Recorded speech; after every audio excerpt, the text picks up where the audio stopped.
வாழ்வோம் வாழ்விப்போம். இது இறைவாக்கு. இறைவனிடமிருந்து தன் அடியார்களுக்கு வழங்க பெறும் அருள் அமுதம். ஒன்றாம் அருள் அமுதம். வாசம் வாக்கு ஒன்று. நான் உங்கள் மத்தியில் வாசம் செய்கிறேன். அன்பு கண்களை கொண்டு என்னை தரிசியுங்கள். ஆரவாரத்தை அப்புறப்படுத்தினால் மட்டுமே நீங்கள் அமைதியை ஸ்பர்சிக்க முடியும். வாழ்வோம் வாழ்விப்போம். இறைவன் ஞானவெளி மெய்பிரான் ஞான சித்தர் அருளிய கால் தடம் நூலிலிருந்து தலைப்பு அத்தி சித்தர். அத்தி சித்தர் அருள்வளம் மிக்கவர்.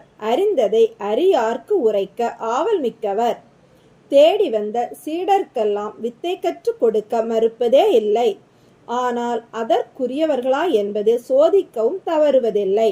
ஒருமுறை தன்னிடம் வித்தை கற்க வந்த 4 பேர்களையும் தனித்தனியாக தங்க வைத்தார்.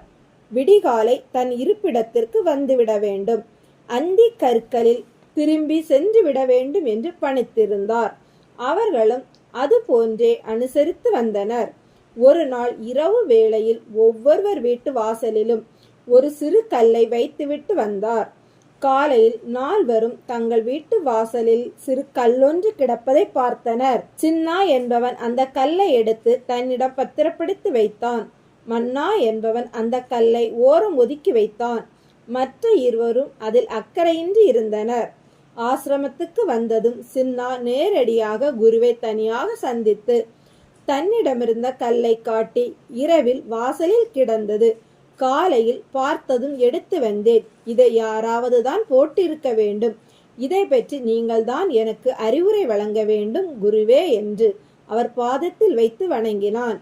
குருவும் சிரித்தபடி அவனை ஆசிர்வதித்துவிட்டு இந்த கல்லை தான் வைத்ததாகவும் கூறி, இது பேசும் கல். ஆபத்து நேரத்தில் என்னை நினைத்து கொண்டு உள்ளங்கையில் வைத்து உற்று பார்த்தால் என் குரல் உனக்கு வழிகாட்டும். பத்திரமாக வைத்துக்கொள் என்றார். அவன் மகிழ்ந்தபடி மீண்டும் அவரிடம் ஆசிர்வாதம் பெற்று நகர்ந்தான். சிறிது நேரம் கழித்து குருவை சந்திக்கும் போது மன்னா குருவிடம் அந்த கல்லை பற்றி தெரிவித்துவிட்டு தான் அதை ஒதுக்கி போட்டு விட்டதையும் கூறினான். குருவோ தான் அதை போட்டுவிட்டு வந்ததாகவும் அந்த கல்லை தன்னோடு வைத்திருந்தால் இருளில் செல்லும் போது வெளிச்சம் கொடுக்கும் என்றார். ஐயோ, தான் தவறு செய்து விட்டதாக கூறி இப்போதே போய் அதை எடுத்து வருகிறேன் என்றான். குரு அவனை தடுத்து, வேண்டாம், கல் மறைந்திருக்கும், உனக்கு வழங்கப்பட்ட காலம் முடிந்து விட்டது என்றார். வேதனையோடு மன்னா நகர்ந்தான். மற்ற இருவரும் இதை பற்றி அக்கறையின்றி இருந்தனர். அத்தி சித்தரின் சோதனை தந்த விடை. 1. சீடர்கள் குருவிடம் எதையும் மறைக்காமல் இருக்கிறார்களா என்பதில் இருவர் வென்றனர். 2. எதை வழங்கினாலும் அதற்கு பாக்கியம் உள்ளவர்களே அதை அனுபவிக்க முடியும்.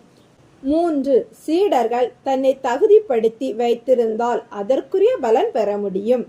வாழ்வோம் வாழ்விப்போம்.